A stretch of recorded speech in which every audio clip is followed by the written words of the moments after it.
Olá meninos, como vocês estão? Espero que bem. Semana passada nós trabalhamos sobre independência dos Estados Unidos. Nessa semana nós vamos falar sobre a independência da América Espanhola. Então, primeiro a gente vai conversar um pouquinho sobre todo o contexto histórico e como foi esse processo de independência e depois eu vou explicar para vocês como vão funcionar as atividades. Vamos lá? Primeiro, aqui nessa primeira imagem vocês podem observar a divisão das colônias espanholas no continente americano. Parte da América do Norte, a América Central e uma porção da América do Sul era colônia espanhola. Diferente da relação com que as colônias inglesas na América tinham em relação à metrópole inglesa, as colônias espanholas, elas eram diferentes. A Inglaterra não tinha muita influência no início. Depois ela começou a impor alguns impostos e leis porque ela estava em crise por conta da Guerra dos 7 Anos. Então, a Espanha, ela já tem um controle maior sobre as colônias na América, porque é lá que ela extrai minérios e busca mão de obra e matéria-prima. Então a relação é bem diferente. Contexto histórico. As colônias elas já vinham buscando a sua autonomia, tanto que a gente traz um exemplo aqui, no século XVIII, Tupac Amaru II, ele liderou uma revolta contra a exploração nas minas, porque era de uma forma violenta. Eles estavam ficando revoltados pela forma como eram tratados.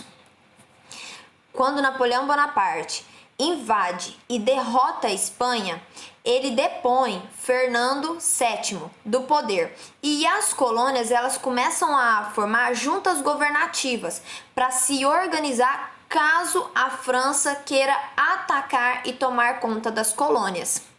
Com a derrota de Napoleão em 1815, a Espanha absolutista, já conversamos sobre isso também em sala de aula, o poder absoluto, o poder fica na mão de uma pessoa e ela governa.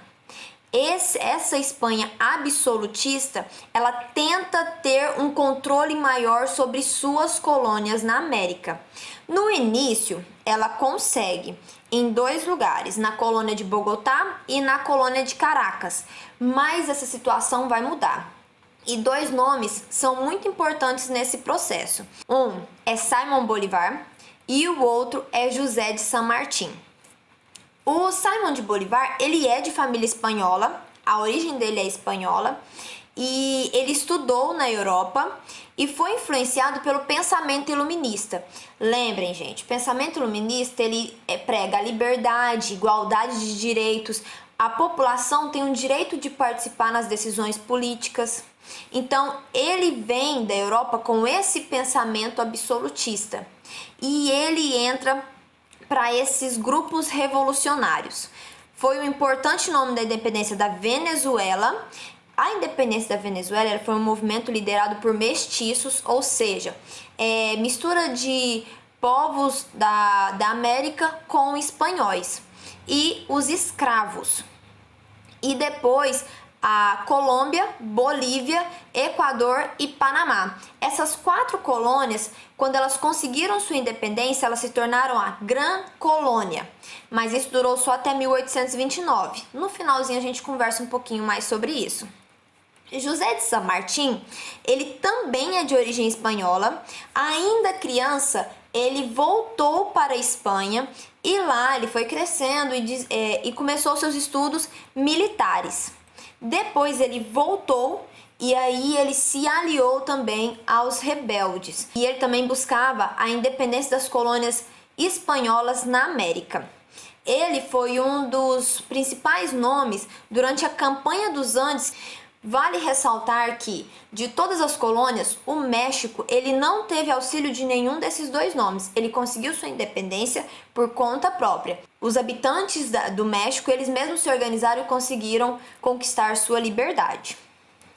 Quando essas colônias foram conquistando sua liberdade, o poder manteve nas mãos dos mais ricos, das oligarquias. E essas oligarquias, elas tinham pensamentos e queriam tomar decisões diferentes uma das outras. E isso levou à fragmentação. Então a Gran Colômbia, ela se dissolveu. A Inglaterra, durante esse processo de independência, auxiliou as colônias espanholas dentro da América, mas não foi de graça. As colônias que conseguiram sua independência, elas começaram a importar produtos industrializados da Inglaterra. Lembrem-se, gente, olha o contexto histórico. A Inglaterra estava passando por uma revolução industrial. Todos os produtos industrializados, agora as colônias espanholas dentro da América tinham que importar, comprar deles. Então a Inglaterra já tinha um mercado consumidor prontinho na América. E outra, se a Inglaterra precisasse de mão de obra, e ela precisava, ela ia buscar nessas ex-colônias espanholas dentro da América. E por fim, não vamos aprofundar nesse assunto, só por questão de curiosidade. O poder das ex-colônias, como nós já conversamos, ficam nas mãos de uma elite social.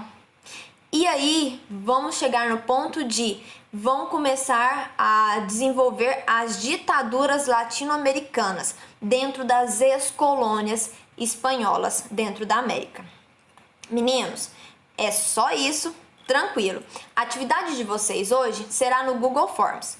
Terminando de assistir o vídeo, é só acessar o link que também está no Classroom e responder o questionário. Terminou de responder? Me manda um áudio ou uma mensagem no WhatsApp me avisando que você já fez. Vou corrigir sua atividade e te dou um retorno. Até a próxima aula!